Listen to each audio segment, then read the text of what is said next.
Buenos días a todos, bienvenidos a una clase más de esta serie de clases relacionadas con la seguridad y salud en el trabajo. Vamos a ver las consecuencias derivadas de las condiciones medioambientales. Tengamos en cuenta que los factores medioambientales de carácter orgánico se clasifican, como ya vimos, en factores de origen físico, de origen químico y de origen biológico, a los cuales también se los puede denominar como contaminantes laborales. Los factores de origen físico de carácter ambiental o los contaminantes laborales físicos pueden dar lugar a diferentes tipos de enfermedades profesionales o accidentes como consecuencia de la permanencia del trabajador durante prolongados periodos de tiempo. Por ejemplo, si el trabajador está expuesto a una presión sonora excesiva, puede sufrir como consecuencia sordera profesional, aumento del ritmo cardíaco, aceleración del ritmo respiratorio y reducción de la actividad cerebral. En tanto que, si el trabajador permanece durante largos periodos de tiempo a elevadas temperaturas, puede sufrir problemas de deshidratación y golpe de calor que pueden ser incluso fatal. Ahora, si el trabajador está expuesto a radiaciones ionizantes, puede sufrir quemaduras, hemorragias y cánceres. Si está expuesto a radiaciones no ionizantes, puede sufrir cataratas, conjuntivitis e inflamaciones de la córnea. Veamos ahora los efectos que generan los contaminantes de carácter químico, contaminantes ambientales de carácter químico o condiciones medioambientales de carácter químico. Los factores ambientales de origen químico pueden dar lugar a diferentes tipos de enfermedades profesionales como consecuencia a la exposición de diversos agentes químicos contaminantes. Por ejemplo, tenemos agentes químicos de tipo corrosivo, los cuales generan la destrucción de los tejidos. Un ejemplo de uno de estos agentes químicos está dado por el ácido fluorhídrico. El ácido fluorhídrico se utiliza comúnmente en numerosos procesos industriales como la refinación del petróleo, el grabado de silicio y vidrio y la producción de refrigerante y fluorímeros y la generación de aluminio y metal.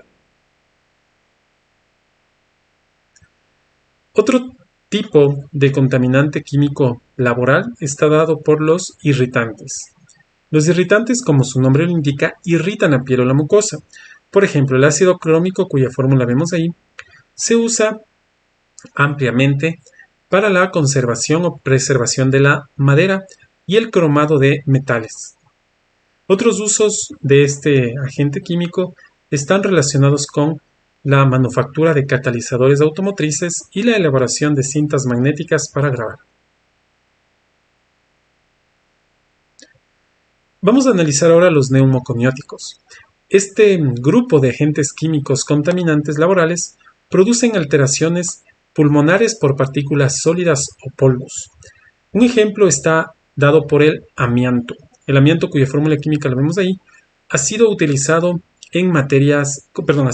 como material de construcción en tejas, baldosas, entre otros. También se ha utilizado en productos de fricción como embragues de automóviles, frenos, componentes de transmisión y materiales textiles termorresistentes, envases y revestimientos. Ahora vamos a ver el grupo de agentes químicos asfixiantes.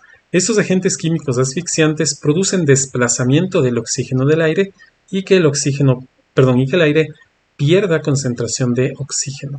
Por ejemplo, el monóxido de carbono, el cual es un agente químico peligroso que se produce en las operaciones industriales donde se genera la quema inapropiada o incompleta de combustible. Vamos ahora a ver los anestésicos y narcóticos. Este grupo de agentes químicos peligrosos producen depresión del sistema nervioso central. Por ejemplo, el benceno, el cual se utiliza principalmente como solvente en la industria química y en la industria farmacéutica. También se utiliza como producto inicial e intermedio en la síntesis de numerosas sustancias químicas como la gasolina. Vamos ahora a ver los cancerígenos, mutagénicos y tetragénicos. Estos agentes químicos contaminantes pueden generar cáncer, modificaciones hereditarias y malformaciones del feto. Por ejemplo, el cromo hexavalente, el ion cromo hexavalente, los cuales se utilizan en la producción de cuero. Finalmente tenemos agentes químicos sistémicos. Estos agentes químicos sistémicos, estos agentes ambientales contaminantes, generan alteraciones en varios sistemas o en determinados sistemas, como por ejemplo en hígado, en riñones, entre otros. El mercurio es un ejemplo muy claro de este tipo de agentes químicos. El mercurio se utiliza en diversas aplicaciones, como por ejemplo en procesos químicos, en la industria del plástico, en pinturas, pilas y baterías. También se utiliza en aparatos electrónicos y eléctricos, en focos fluorescentes y bombillas de bajo consumo, en dispositivos de medida y control, en amalgamas dentales, vacunas, medicamentos o cosméticos, y en la minería artesanal se utiliza a pequeña escala para obtener oro. Vamos a analizar ahora los factores de carácter biológico. Los factores de carácter biológico principalmente están clasificados en bacterias, como por ejemplo los tétanos, las bacterias del tétanos, las bacterias de la brucelosis, las bacterias de la tuberculosis. En parásitos, como por ejemplo aquellos parásitos que causan el paludismo, la toxoplasmosis, y virus, como por ejemplo los virus que generan la hepatitis, la rabia y el coronavirus. Y finalmente hongos, que generan, por ejemplo, afecciones como el pie de atleta. Muchas gracias por su atención.